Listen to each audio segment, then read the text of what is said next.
Vivimos en una era donde un clic nos conecta con el otro lado del mundo, donde una videollamada atraviesa océanos y donde una publicación en redes sociales puede cambiar vidas. Pero detrás de toda esta conectividad existe una historia fascinante, una historia que muchos desconocen, la historia del Internet. No fue un invento de Silicon Valley ni el producto de una empresa multinacional. Tampoco fue una ocurrencia espontánea de un genio solitario. No. El origen del Internet es una mezcla de miedo, innovación, competencia y esperanza. Es una historia que comienza no con computadoras, sino con bombas, con tensiones globales y con la necesidad de supervivencia en una época donde el mundo parecía estar al borde del colapso. Lo que hoy usamos para reírnos con memes, compartir fotos o enviar mensajes fue alguna vez parte de un complejo sistema creado para resistir la guerra y la destrucción. Este es el relato de cómo el deseo de protegerse de un enemigo invisible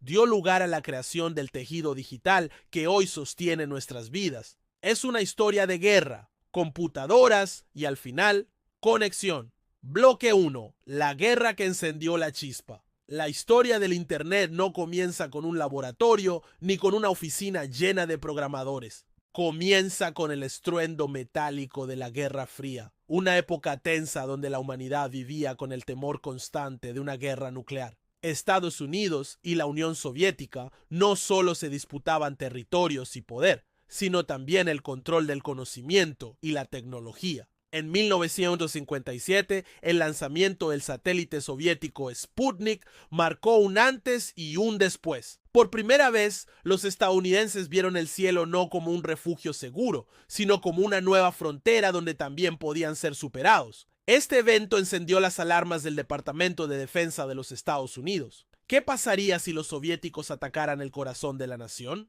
¿Y si en un instante los centros de comunicación fueran destruidos?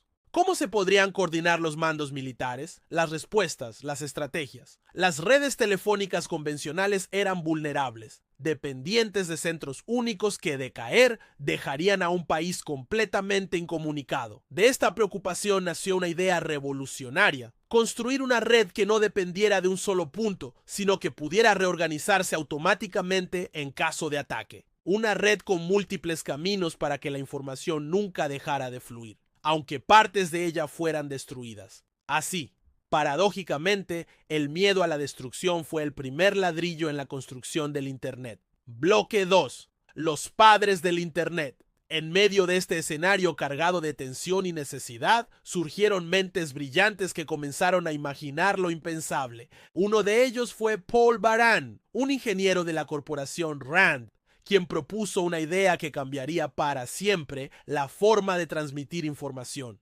Baran imaginó que en lugar de enviar mensajes completos de un punto a otro, se podrían dividir en pequeños fragmentos llamados paquetes. Cada uno de estos paquetes podría tomar rutas diferentes para llegar a su destino, donde serían reensamblados en el mensaje original. Este método, conocido como conmutación de paquetes, ofrecía una solución robusta, rápida y adaptable ante cualquier falla o ataque. Mientras tanto, en el MIT, Leonard Kleinrock desarrollaba las bases teóricas que respaldaban esta idea. Él entendía que las computadoras no solo podían procesar información, sino también compartirla entre ellas de formas completamente nuevas. Sus investigaciones permitieron comprender cómo estructurar una red para que múltiples computadoras se comunicaran sin interferirse y sin depender de un único camino. A estos pioneros se unió Lawrence Roberts, quien tomó las teorías de Baran y Kleinrock y las llevó a la práctica. Fue él quien impulsó la creación de la primera red interconectada entre computadoras en diferentes lugares, un proyecto ambicioso que recibiría el respaldo de una entidad clave en esta historia: ARPA, la Agencia de Proyectos de Investigación Avanzada del Departamento de Defensa de EE. Así, mientras el mundo temía una guerra nuclear, estos científicos daban forma a una red que, sin saberlo, sembraría las raíces de una revolución global. Bloque 3. ARPANET, el primer Internet. El año era 1969. Mientras el mundo celebraba la llegada del hombre a la luna, un grupo de investigadores trabajaba en algo igualmente trascendental, aunque más silencioso: la creación de ARPANET. Este proyecto, financiado por ARPA, tenía como propósito conectar las computadoras de centros de investigación como UCLA, Stanford, la Universidad de Utah y UC Santa Bárbara. Lo que buscaban no era entretener ni socializar, sino algo mucho más académico: compartir recursos y datos científicos sin necesidad de transportar físicamente cintas o documentos. El 29 de octubre de 1969 se envió el primer mensaje entre computadoras conectadas por ARPANET. El operador en UCLA intentó enviar la palabra login a Stanford, pero la red se cayó después de transmitir solo 2 letras, L-I-D-O. Un error técnico detuvo el mensaje, pero simbólicamente ese Leo fue como un susurro digital que anunciaba una nueva era. Habíamos logrado conectar máquinas a distancia por medio de señales invisibles y permitir que hablaran entre ellas. Con el tiempo, ARPANET creció. Nuevas universidades se sumaron, más computadoras se integraron y los científicos comenzaron a experimentar no solo con la transmisión de datos, sino con formas de organización descentralizada. Por primera vez, una red no tenía un centro único, sino muchos nodos iguales, y en esa estructura caótica pero eficiente nacía el principio de lo que hoy conocemos como Internet. Bloque 4. De militar a global. Lo que había comenzado como un experimento entre universidades pronto se enfrentó a un nuevo desafío: la expansión. A medida que más redes surgían alrededor del mundo, cada una con su propio lenguaje, se volvía evidente la necesidad de un lenguaje común, un protocolo que permitiera a todas ellas comunicarse sin importar su origen o diseño. Aquí es donde aparecen 2 nombres fundamentales: Vinton Cerf y Robert Kahn.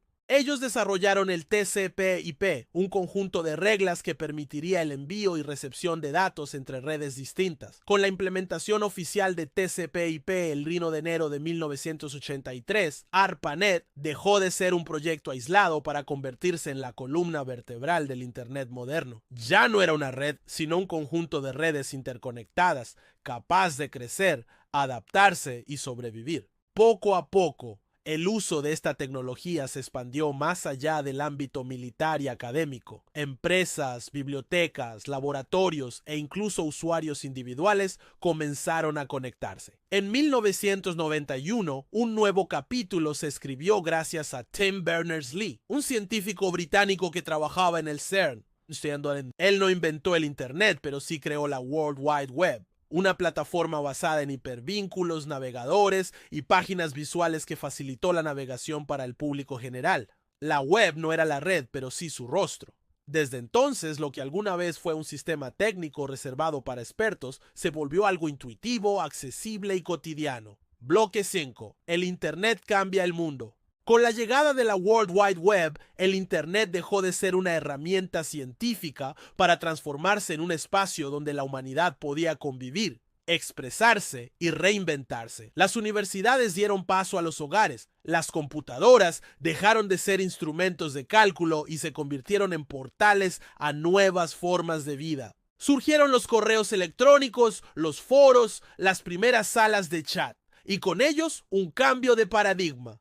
La comunicación dejó de tener barreras físicas. Poco a poco, el mundo se globalizó digitalmente. Las redes sociales nos conectaron como nunca antes. Las plataformas de video permitieron que cualquiera pudiera contar su historia. El comercio, la educación, el arte, la ciencia y hasta el amor encontraron en el Internet un nuevo escenario. Se crearon movimientos sociales, comunidades de apoyo, campañas humanitarias. Personas que jamás se hubieran conocido comenzaron a colaborar, a soñar juntas, a crear. Pero también surgieron nuevos retos: la desinformación, la adicción digital, la vigilancia masiva. La misma herramienta que nos acerca puede también dividirnos, distraernos o manipularnos. Aún así, el potencial del Internet sigue siendo inmenso. Nos ha dado poder, libertad y voz. Y su historia aún se está escribiendo. Bloque 6. Reflexión final. ¿Quién inventó el Internet? Es una pregunta compleja. No hay un solo nombre, ni un solo momento, ni una única chispa. El Internet nació del miedo, pero también de la genialidad. Nació del deseo de resistir, pero creció con la voluntad de compartir. Fue obra de muchas manos, de muchas ideas entrelazadas como los mismos cables que recorren el planeta. Y lo más sorprendente es que aunque fue concebido para la guerra, hoy se ha convertido en una herramienta de unión. Cada vez que enviamos un mensaje, cada vez que compartimos una canción o leemos una historia, estamos participando de ese legado. Un legado que nos recuerda que incluso en los momentos más oscuros, la humanidad puede crear algo luminoso. El Internet nos conecta, pero depende de nosotros cómo lo usamos. Podemos construir puentes o levantar muros. Podemos aprender, inspirarnos, amarnos o perdernos. Así que la próxima vez que abras tu navegador, recuerda esta historia. Recuerda que cada clic es parte de una red que comenzó con miedo y hoy continúa con esperanza.